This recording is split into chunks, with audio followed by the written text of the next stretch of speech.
Hello and good day all, this is Healing29 back again for a DC and Marvel reviews. So as you can see here, I'll be covering Moon Knight, Fist of Khonshu, issue 7, to which I was sort of thinking of dropping, but yeah, I think it's sort of picked up in the story this time around. And of course, Secret 6, issue 2. I'll now get things ready and organized for the first one that will be reviewed. So, moving into first things first, does this cover in any way, shape or form connect to something that is happening inside of the story?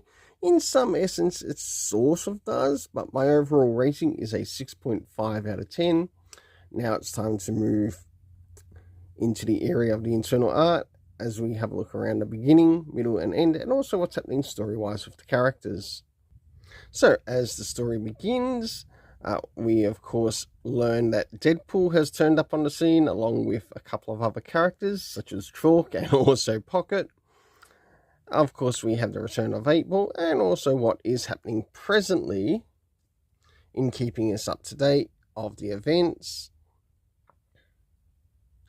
of what is happening with Moon Knight. So as we start to move into the beginning of the story, we see a number of characters turning up on the scene.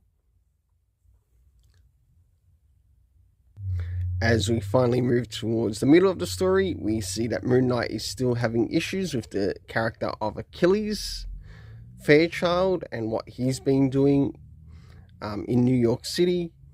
And last but not least, towards the end, to which, after helping Tigra find her husband, or her lover of sorts, they leave on, I wouldn't say they leave on mutual terms, but they do have a bit of a conversation after their reunion.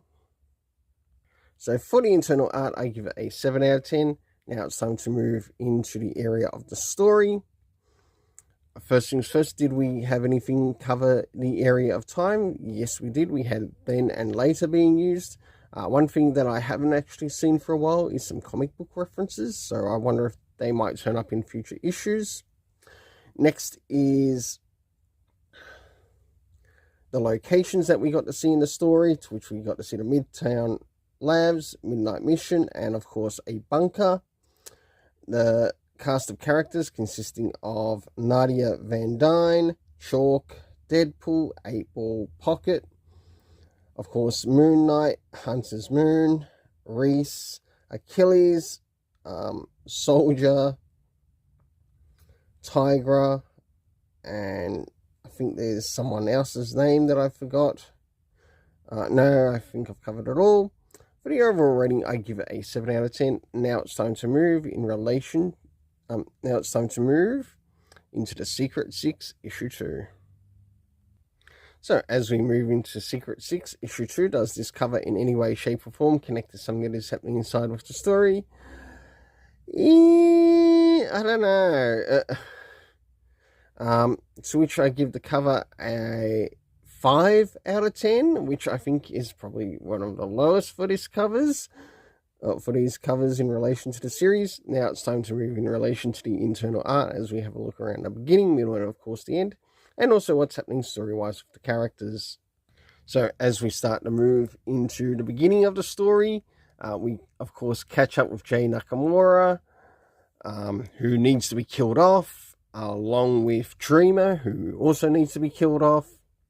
And we see some events take place with the character of John Kent, who is not Superman, but is meant to be Superboy. And some of the characters that they are going up against in this issue.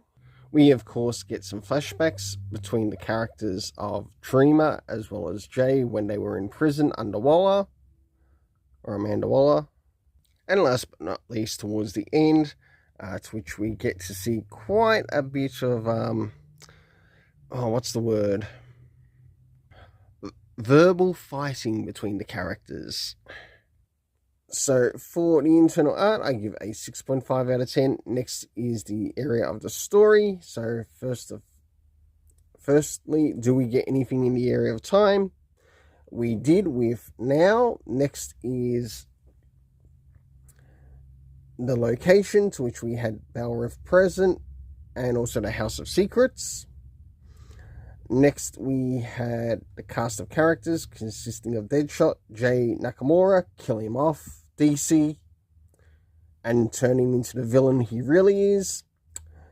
Of course, we had Floyd, we had Dreamer, kill her off and make her into the villain that she really is.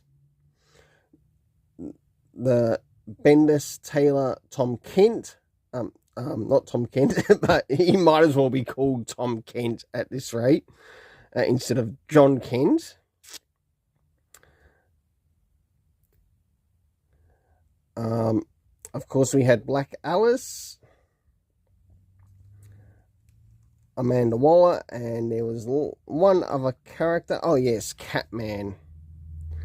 For the overall story rating, I give it a 6 out of 10. Until then, let's keep it colourful and have yourself an awesome day.